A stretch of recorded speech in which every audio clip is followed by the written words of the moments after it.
Why is Apple so innovative? Year after year after year after year, they're more innovative than all their competition. And yet, they're just a computer company. They're just like everyone else.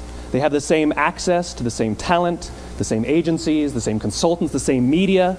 Then why is it that they seem to have something different? Why is it that Martin Luther King led the civil rights movement? He wasn't the only man who suffered in a pre-civil rights America, and he certainly wasn't the only great orator of the day. Why him?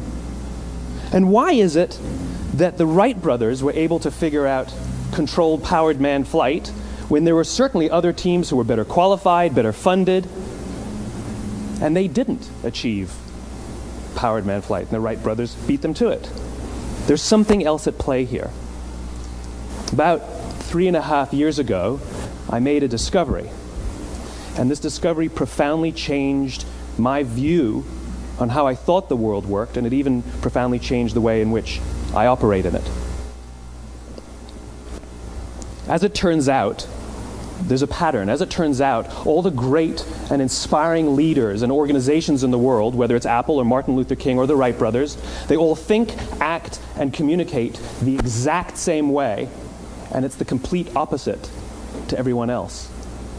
All I did was codify it. And it's probably the world's simplest idea. Why, how, what? This little idea explains why some organizations and some leaders are able to inspire where others aren't. Very, very few people or organizations know why they do what they do. And by why, I don't mean to make a profit. That's a result. It's always a result. By why, I mean what's your purpose? What's your cause? What's your belief? Why does your organization exist? Why do you get out of bed in the morning? And why should anyone care? Well, as a result, the way we think, the way we act, the way we communicate is from the outside in. It's obvious. We go from the clearest thing to the fuzziest thing. But the inspired leaders and the inspired organizations, regardless of their size, regardless of their industry, all think, act, and communicate from the inside out. Now let me give you a successful example of the law of diffusion of innovation. In the summer of 1963, 250,000 people showed up on the Mall in Washington to hear Dr. King speak. They sent out no invitations, and there was no website to check the date. How do you do that? Well, Dr. King wasn't the only man in America who was a great orator. He wasn't the only man in America who suffered in a pre-civil rights America. In fact, some of his ideas were bad. But he had a gift. He didn't go around telling people what needed to change in America. He went around and told people what he believed. I believe, I believe, I believe, he told people. And people who believed what he believed took his cause and they made it their own, and they told people. And some of those people created structures to get the word out to even more people. And lo and behold, 250,000 people showed up on the right day, on the right time to hear him speak. How many of them showed up for him?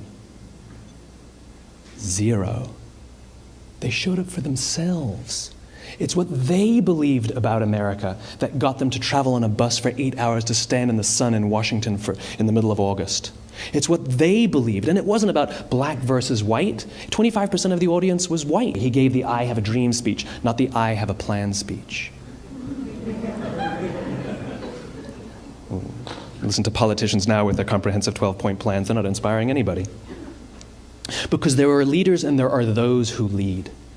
Leaders hold a position of power or authority, but those who lead inspire us. Whether they're individuals or organizations, we follow those who lead, not because we have to, but because we want to. We follow those who lead, not for them, but for ourselves. And it's those who start with why that have the ability to inspire those around them or find others who inspire them. Thank you very much.